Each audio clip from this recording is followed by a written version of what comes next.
আজকের গল্পটা একজন লেখক, সুরকার এবং একজন পরিচালকের গল্প। খুব মন দিয়ে শুনবেন। চলুন শুরু করি। তারাশঙ্কর বন্দ্যোপাধ্যায় জলসাগর গল্পটা পড়ে তার মনে হয়েছিল এটা নিয়ে একটা মিউজিক্যাল ফিল্ম বানালে কেমন হয়। ব্যাস, মনে হওয়া মাত্র তারাশঙ্করের কাছে গিয়ে কিনে ফেললেন গল্পটির সত্ত্ব। তখনও সত্যজিৎ রায় এটি নিয়ে ছবির কথা ভাবেননি, কিন্তু সেই ছবি আর করা হয়নি। না, তিনি কোনো চিত্র পরিচালক নন, তিনি বাংলা স্বর্ণযুগের এক বিখ্যাত গায়ক, নাম মানবেন্দ্র মুখোপাধ্যায়। তার প্রতিটা গানেই যেন ছড়িয়ে পড়ে এক মুগ্ধ সুরমূর্ছনা। আধুনিক গানের মধ্যে দিয়ে যার বাংলা ধ্রুপদী সঙ্গীতকে জনপ্রিয় করেছেন, মানবেন্দ্র ছিলেন তাদেরই একজন। ওই মৌসুমী মন শুধু রং বদলায়, কিংবা আমি যে এত তোমায় ভালোবেসেছি, কোন কুলে আজ ফিরলে তুই সহ অসংখ্য গানের ভিতর দিয়ে আজও বেঁচে আছেন তার সম্মোহনী গায়কী। তাকে গান শিখিয়েছিলেন স্বয়ং কাজী নজরুল ইসলাম। আর একটা গল্প বলি। তখন চাপাডাঙ্গার বউ সিনেমা তৈরির কাজে হাত দিয়েছেন পরিচালক নির্মল দে। তিনি মানবেন্দ্রকে দায়িত্ব দিলেন সঙ্গীত পরিচালনা। সে কথা শুনে তারাশঙ্কর বললেন, আমার ছবিতে কে সুর দিচ্ছে তাকে আগে একটু দেখতে চাই, তার গানের একটু পরীক্ষা নিন, তবে রাজি হন।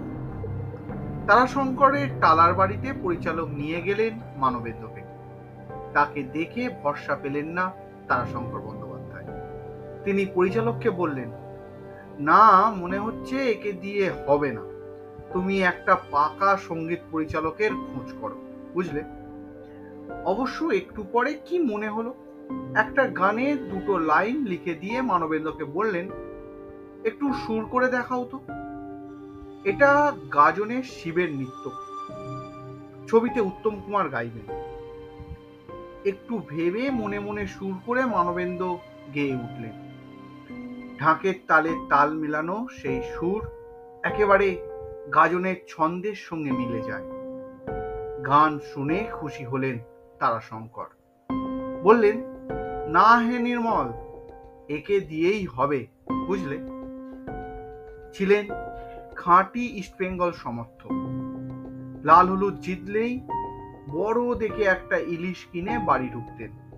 দিলখোলা সেই মানুষটি চির বিদায় নিলেন 1998 সালের 19শে জানুয়ারি।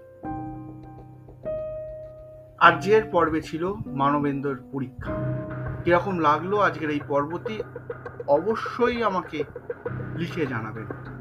আর যারা নতুন শুনছেন তারা অন্য এপিসোডগুলো শুনে নিয়ে একটা রেটিং দেবে, এ আমার বিশ্বাস। আজকে যে সমস্ত তথ্য পেলেন সেগুলি পেতে সাহায্য করেছে বর্তমান পত্রিকা, তাই বিশেষ কৃতজ্ঞতা বর্তমান পত্রিকাকে প্রত্যেকটা এপিসোডের মতো এই এপিসোডেও। আজ এখানেই শেষ করব। দেখা হচ্ছে ঠিক এই সময় অন্য কোনো এপিসোড নিয়ে। ততক্ষণের জন্য শুধু অপেক্ষা, আর টাটা।